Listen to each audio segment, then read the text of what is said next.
ओम श्री गणेशाय नमः। तो आइए अब हम पाठ करते हैं श्रीमद् भगवद गीता का। मुझे आशा है कि मेरा किया हुआ ये पाठ, अगर आप भी इसका कोई मंत्र सुनते हैं तो आपके जीवन में भी ज़रूर परिवर्तन लाएगा और भगवान की कृपा आप पर भी बनी रहेगी। जय श्री कृष्ण। न त्ववेवाहं जातु नासं न त्वयि न मे जनाधिपः न चैव न भविष्यामः सर्वे वयमतः परमा। ऐसा कभी नहीं हुआ कि मैं नहीं रहूं या तुम ना रहो अथवा ये समस्त राजा ना रहें, और ऐसा नहीं है कि भविष्य में हम लोग नहीं रहेंगे। वेदों में, कठोपनिषद में तथा श्वेताश्वतर उपनिषद में भी कहा गया है कि जो श्रीमद् भगवान असंख्य जीवों के कर्म तथा कर्म फल के अनुसार उनकी अपनी अपनी परिस्थितियों में पालक हैं, वही भगवान अंश रूप में हर जीव की हृदय में वास कर रहे हैं। केवल साधु पुरुष जो एक ही ईश्वर को भीतर बाहर देख सकते हैं, पूर्ण एवं शाश्वत शांति प्राप्त कर पाते हैं। नित्यो नित्यानाम चेतनानाम एको बहुनाम यो विदिधाति कामना तमात्मस्थम येनुपश्यन्ति धीरास्तेषां शांति शाश्वती नेत्रेषाम।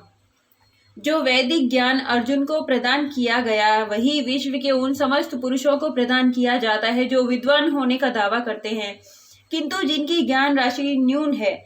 भगवान यह स्पष्ट कहते हैं कि वे स्वयं अर्जुन तथा युद्ध भूमि में एकमात्र सारे राजा शाश्वत प्राणी हैं और इन जीवों की बद्ध तथा मुक्त अवस्थाओं में भगवान की एकमात्र उनके पालक हैं।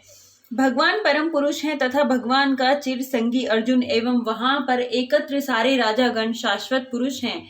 ऐसा नहीं है कि ये भूतकाल में प्राणियों के रूप में अलग अलग उपस्थित नहीं थे, और ऐसा भी नहीं है कि ये शाश्वत पुरुष बने नहीं रहेंगे। उनका अस्तित्व भूतकाल में था और भविष्य में भी निर्बाध रूप में बना रहेगा, अतः किसी के लिए शोक करने की कोई बात नहीं है।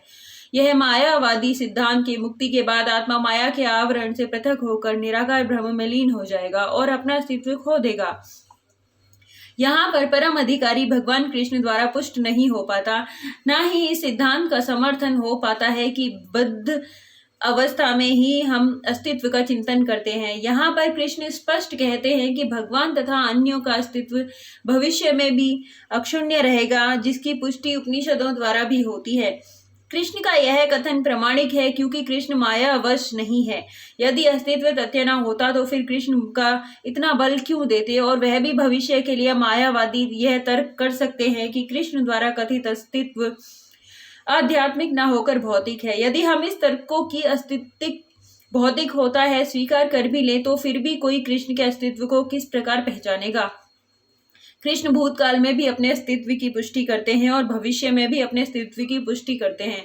उन्होंने अपने अस्तित्व की पुष्टि कई प्रकार से की है और निराकार ब्रह्म उनके अधीन घोषित किया जा चुका है। कृष्ण सदा सर्वदा अपना अस्तित्व बनाए रहे हैं। यदि उन्हें सामान्य चेतना वाले मनुष्य व्यक्ति के रूप में माना जाता है तो प्रामाणिक शास्त्र के रूप में उनकी भगवद गीता की कोई महत्ता नहीं होगी।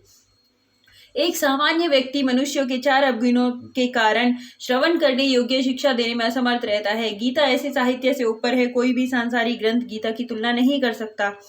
श्री कृष्ण को सामान्य व्यक्ति मान लेने पर गीता की सारी महत्ता जाती रहती है। मायावादियों का तर्क है कि वह श्लोक में वर्णित द्वैत लौकिक है और शरीर के लिए प्रयुक्त हुआ है, किंतु इसके पहले वाले श्लोकों में ऐसी देहात्म बुद्धि की निंदा की गई है। पर एक बार जीवों की देहात्म बुद्धि की निंदा करने के बाद यह कैसे संभव है कि कृष्ण पुनः शरीर पर उसी वक्तव्य के दोहराते।